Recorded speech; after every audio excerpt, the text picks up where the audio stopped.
Hey, welcome in. FG here. So I was recently having some discussion with Sentu Georgie in the comment section on one of his videos.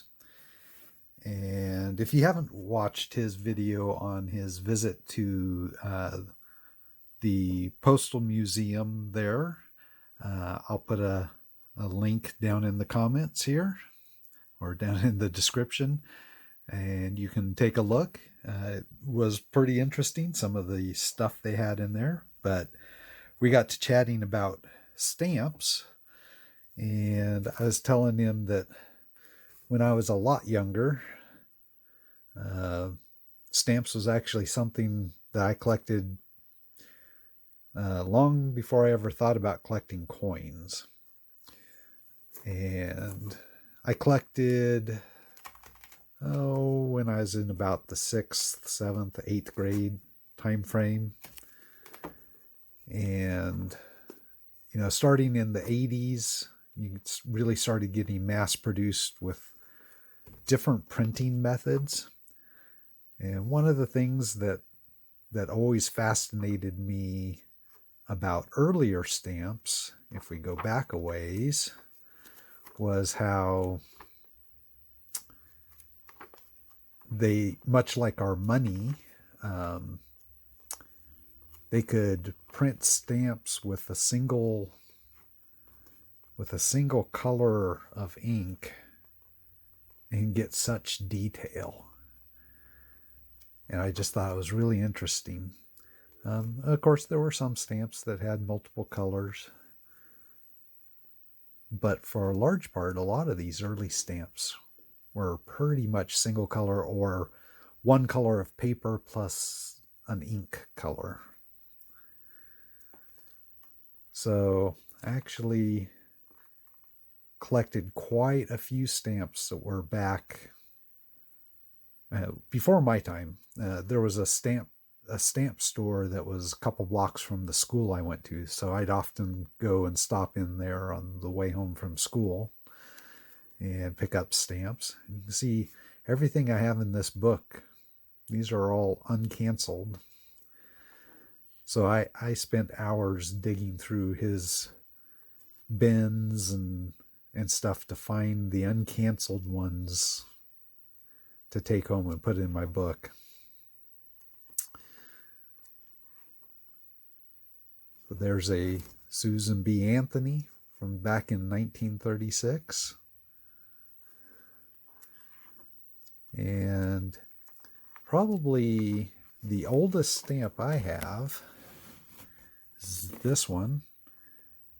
And I'm not really sure, sometime in the 26 to 29, 1926 to 1929, but a half-cent Nathan Hale.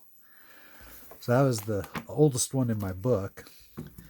I, over time, accumulated some couple mint sets. I have a 77, 78 mint set.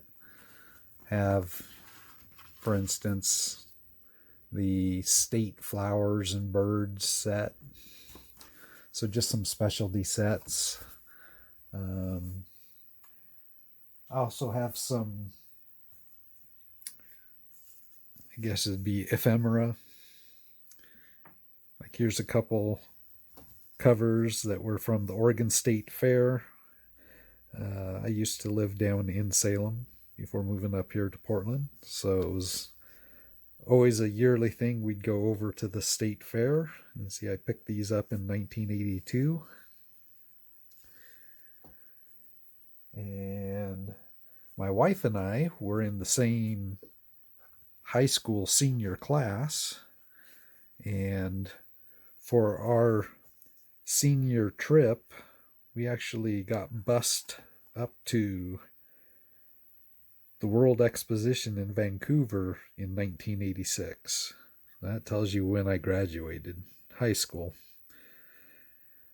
So this was something I picked up in Canada at the expo. Kind of a cool memento. But what got me started in all of this, and I've probably shown this on the channel 2 or 3 times now, If you recall, this silver bar I picked up that was the Spirit of 76. Well, what got me started in stamp collecting was my grandmother sent me in 1976 this envelope, and it was the official first day of issue of the 3-set stamp set commemorating that painting, The Spirit of 76, painted by A.M. Willard. And he's a distant relative. So that was kind of cool, and one of the reasons why she did that was because we were related to him. And I will tell you, this guy in the painting in the center here with the white hair,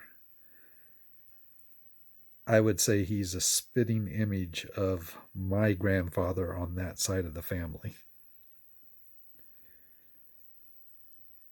And if you read the information about this painting, there's a website out there. If you Google it, there's a website showing it and where it's currently displayed.